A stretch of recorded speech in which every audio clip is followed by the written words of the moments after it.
ভারতীয় রাজনীতিতে চরমপন্থী আন্দোলনের উদ্ভব ও বিকাশ, এটি সিসি 13 পেপারের অত্যন্ত গুরুত্বপূর্ণ প্রশ্ন। আন্তর্জাতিক রাজনীতিতে গণপ্রজাতন্ত্রী চীনের উত্থান, এটি সিসি 14-এর অন্যতম গুরুত্বপূর্ণ প্রশ্ন। তেভাগা আন্দোলন উদ্ভব ও বিকাশ, ডিএসসি A3-র 20 নম্বরের অন্যতম গুরুত্বপূর্ণ প্রশ্ন এটি। মেইজি জাপানের সংবিধানের প্রকৃতি আলোচনা করো, এটা ডিএসসি B3-র 20 নম্বরের গুরুত্বপূর্ণ প্রশ্ন।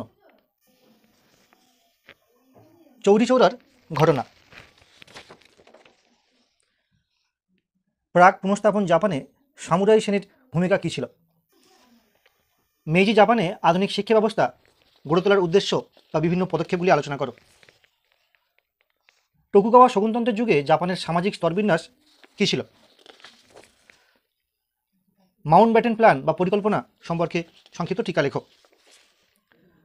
সুভাষচন্দ্রের সঙ্গে জাতীয় কংগ্রেসের সম্পর্ক।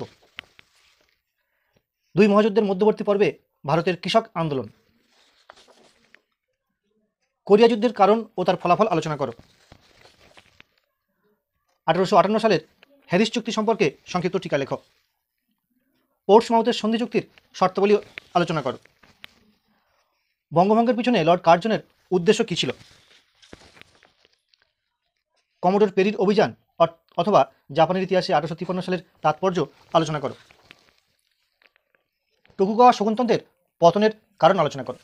তো মূলত এই সমস্ত প্রশ্নগুলি ফেব্রুয়ারি মাসের 1 ডে থেকে 28 তারিখের মধ্যে তোমরা যারা অনলাইন অ্যাডমিশন নিয়েছো পিডিএফ ক্লাসের জন্য, তাদেরকে প্রোভাইড করা হয়েছে তাদের পার্সোনাল হোয়াটসঅ্যাপ নাম্বারে।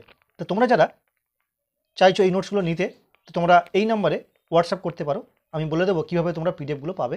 সেই সঙ্গে বলি, তোমাদের এই সেমিস্টারে যে 4টি পেপার, সেই 4টি পেপারের আমার দেওয়া সাজেশনের সমস্ত প্রশ্নের উত্তর আমি আর বাকি যে 4 মাস রয়েছে, অর্থাৎ তোমাদের তো জুলাই মাসের ফার্স্ট উইকে পরীক্ষা বা সেকেন্ড উইকে পরীক্ষা, তাই মার্চ থেকে জুনের মধ্যে বাকি প্রশ্নের উত্তরগুলো এক এক করে সব কমপ্লিট করে দেবো। তোমরা যারা এই নোটসগুলো পিডিএফ আকারে পেতে চাও, তোমরা এই নাম্বারে কন্ট্যাক্ট করতে পারো, হোয়াটসঅ্যাপ করো এই নাম্বারে।